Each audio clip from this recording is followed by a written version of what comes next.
ఒక ఆర్టికల్ చదివి దాన్ని ఫ్రాంక్గా చెప్పండి, దాన్ని ఫ్రాంక్గా ఆలోచించండి. ఓకే, ఆలోచించి దాన్ని మళ్ళీ జనం చెప్పేటప్పుడు, కెమెరా ముందు మాట్లాడేటప్పుడు దాని గురించి ఒక ఫ్రాంక్ గురించి ఎలా మాట్లాడతారు, ఒక ఫ్రాంక్ ఆలోచన గురించి ఎలా మాట్లాడతారో అలా మాట్లాడండి. అంటే ట్రోలింగ్ లాగా.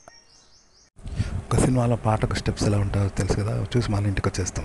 స్క్రిప్ట్ ప్రకారం ఒక పాటను పాడుతుంటే స్క్రిప్ట్ ప్రకారం కదా పాడతాం. అలాగే ఒక ఫైట్ కూడా స్క్రిప్ట్ ప్రకారం ఉంటుంది అంతా. అది స్క్రిప్టెడ్ అనమాట. అలా చేస్తే దాన్ని షూట్ చేస్తారు. ఒక సినిమా అంతా ఇలా ఉంటుంది, కథ కూడా ఇలాగే రాస్తారు. ఇలాగే కంటెంట్ క్రియేట్ చేయండి, ఇలాగే మాట్లాడండి కెమెరా ముందు. మనం ఒక వీడియోలో ఎలా నటించాలంటే, మనం పెదవులతో మాట్లాడినట్టు నటిస్తాం కదా, వాయిస్ సింక్ అయ్యేటట్టు.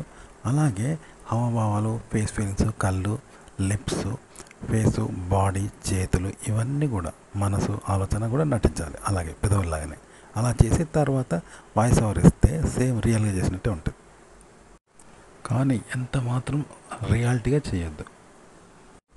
అలాగే ఒక కంటెంట్ ఎలా తయారు చేయాలి, ఎలా చూపించాలంటే, ఇప్పుడు శృంగారాన్ని ఏం చేస్తారు, కామసూత్రంలో అద్భుత కళాఖండంగా చూపిస్తారు. స్త్రీ పురుషుల శృంగారాన్ని చూపిస్తుంటే బ్యాక్గ్రౌండ్ సాంగ్ వేస్తారు, ఇంగ్లీష్ సినిమాలాగా ఒక మంచి కంఠంతో, లేడీ గొంతుతో మంచి పాట వస్తుంది కదా.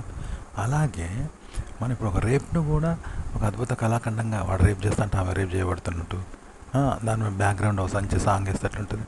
అవి అట్లా అన్నట్టు మనం ఎట్లా చూపెడితే అట్లా దేన్ని ఎలాగైనా చూపించవచ్చు అనమాట. కంటెంట్ ఎలా అయినా క్రియేట్ చేయొచ్చు. అయితే ఈ అనుకరణ ఎలా చేయాలి అంటే, మీకు చెప్పాను, అవాస్తవమైన ప్రపంచంలో వాస్తవాన్ని అలా అనుకరించాలి, అభినయం చేయాలి నిజంగా చేయకుండా. అది ఎట్లా అంటే, ఇప్పుడు మనం ఇసుకలో నడుస్తూ ఉంటే అడుగులు పడతాయి, కావాలని ఇస్తామా, నడుస్తూ ఉంటే పడతాయి. ఒక దగ్గర పెద్ద ఇద్దరు కొట్లాడుకుంటుంటే జనం అంతా కూర్చుంటారు, కూడి చూస్తూ ఉంటారు.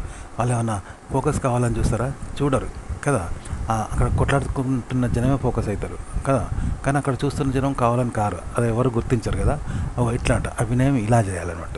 ఓకే, అంటే ప్రయత్నపూర్వకంగా కాకుండా అప్రయత్నంగా మనం అవుతూ ఉంటాం కదా, అలా అవ్వాలన్నమాట యాక్షన్. ఓకే, అంటే అనుకరణ, అభినయం.